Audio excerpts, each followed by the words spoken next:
ఈ కథ నీ గురించే. పూర్తిగా విను. అనగనగా ఒక అక్వేరియం షాప్ ఉండేదంట. ఆ అక్వేరియం షాప్‌లో కలర్‌ఫుల్ చేపలుండేవంట.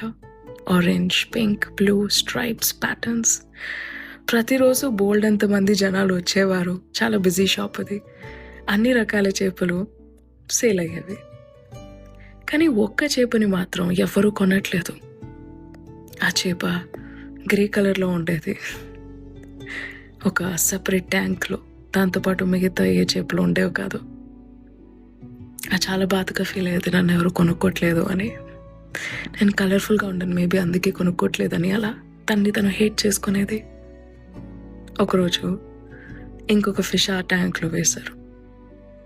పడిన కొత్త ఫిష్ చెప్పింది, ఎన్ని రోజులైందో వచ్చి? ఓహ్! 6 మంత్స్ అయిందా? ఓకే. అయితే నేను కూడా ఇక్కడ చిల్ కొట్టొచ్చు. మనల్ని ఎలాగో ఎవరు